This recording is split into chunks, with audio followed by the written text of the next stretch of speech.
श्रीमद् भगवद गीता यथारूप अध्याय 1 कुरुक्षेत्र के युद्ध स्थल में सैन्य निरीक्षण। श्लोक संख्या 1। धृतराष्ट्र उवाच धर्मक्षेत्रे कुरुक्षेत्रे समवेतायुयुत्सवः मामकः पाण्डवश्चैव किम कुर्वर्त संजय। धृतराष्ट्र ने कहा कि हे संजय, धर्म भूमि कुरुक्षेत्र में युद्ध की इच्छा से एकत्र हुए मेरे तथा पांडु के पुत्रों ने क्या किया।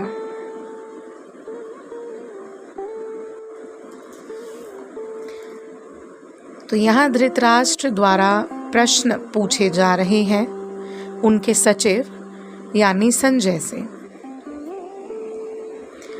धृतराष्ट्र बहुत व्याकुल एवं परेशान थे। और वो व्याकुल और परेशान क्यों थे? क्योंकि धृतराष्ट्र को उस युद्ध का परिणाम अपने फेवर में चाहिए था। धृतराष्ट्र को चाहिए था कि उस युद्ध का एक पॉजिटिव परिणाम निकले, यानी पॉजिटिव रिजल्ट आए, और वो भी कौरवों के पक्ष में। धृतराष्ट्र की ये बहुत बड़ी इच्छा थी कि जीत उसके पुत्रों की ही हो। यद्यपि पुत्रों की जीत नहीं हुई तो वे राजा नहीं बन पाते। चूंकि धृतराष्ट्र को शुरू से ही राज सिंहासन का बहुत शौक था, राज सिंहासन प्राप्त करने की बहुत लालसा थी। धृतराष्ट्र जन्म से अंधे थे, तो इस डिसेबिलिटी के कारण धृतराष्ट्र को राज सिंहासन प्राप्त नहीं हुआ। उनके स्थान पर उनके छोटे भाई पांडु राजगद्दी पर बिठाए गए। तो जब पांडु राजा बने तो धृतराष्ट्र को तभी से ही पांडु एवं उनके पुत्रों पर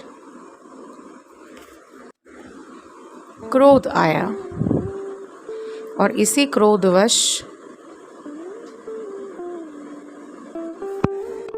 इसी लालच के साथ धृतराष्ट्र अब ये चाहते हैं कि धर्म क्षेत्र कुरुक्षेत्र में जो कौरवों और पांडवों के बीच अब युद्ध होने जा रहा है, उसका एक सकारात्मक परिणाम उनके ही पक्ष में हो, उनके ही फेवर में हो। धृतराष्ट्र सदैव ये चाहते थे कि सारी परिस्थितियां फेवरेबल सिचुएशंस हों, सारी कंडीशंस फेवरेबल हो। धृतराष्ट्र और पांडु पुत्रों के माध्यम से हमें ये पता चलता है कि धृतराष्ट्र बहुत छोटे हृदय के थे, वहीं दूसरी ओर पांडु पुत्र बहुत विशाल हृदय के थे। धृतराष्ट्र बहुत लालची और लोभी थे, एवं भगवान साक्षात उनके समक्ष प्रकट थे। उसके उपरांत भी धृतराष्ट्र नेत्रहीन होने के साथ साथ उनकी बुद्धि से भी वो अंधे थे। जैसे हमने देखा या हम और भी कथाओं में सुनते हैं कि सूरदास जो भगवान के भक्त थे, नेत्रहीन थे, लेकिन फिर भी वे भगवान की उपस्थिति को समझ पाते थे। भगवान की उपस्थिति कहीं ना कहीं अपने आसपास महसूस कर पाते थे। परंतु धृतराष्ट्र ने बिल्कुल भगवान की उपस्थिति को एक पल के लिए भी महसूस नहीं किया। वहीं दूसरी ओर पांडवों का विश्वास भगवान श्री कृष्ण में सदैव रहा। धृतराष्ट्र एक प्रकार से क्रूर भी थे और पांडुपुत्र करुणा से प्रेरित।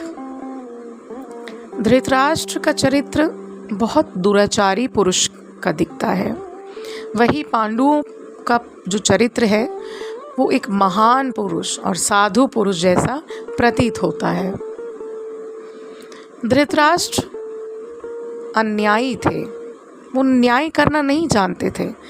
धृतराष्ट्र की डिक्शनरी में न्याय जैसा शब्द था ही नहीं, वो न्याय की परिभाषा से कोसों दूर थे। वहीं दूसरी ओर पांडुपुत्र न्याय से पूर्ण थे।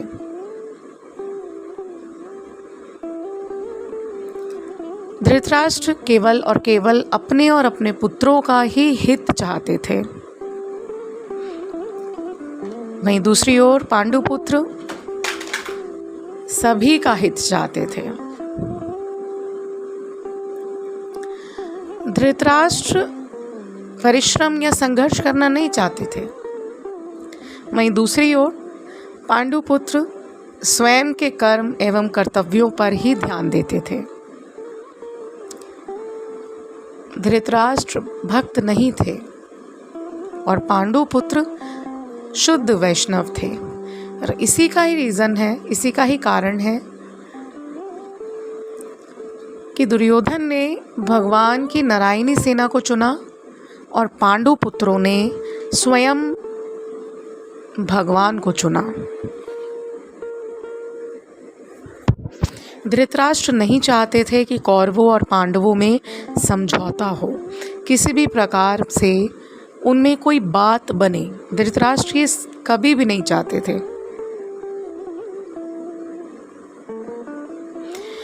धृतराष्ट्र यही चाहते थे कि राजा व राज्य वही संचालित करें, मतलब राजा भी वही बने और राज्य को भी वही संभाले।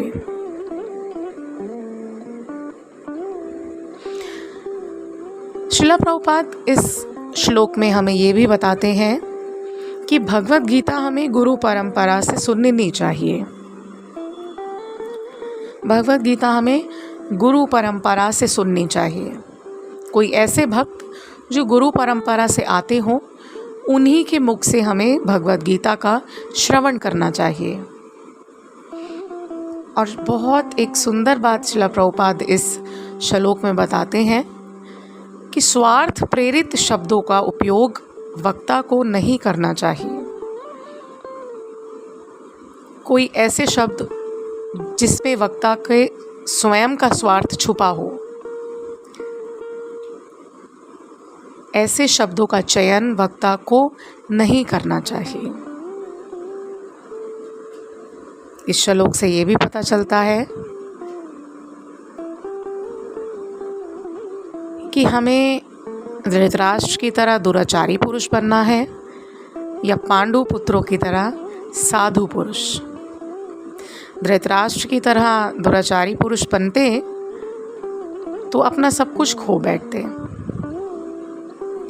यदि हम पांडु पुत्रों की तरह साधु पुरुष बने तो अंत तक भगवान श्री कृष्ण हमारे साथ रहेंगे, हमारा साथ देंगे।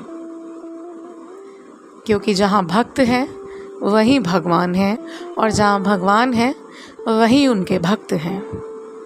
हरे कृष्णा।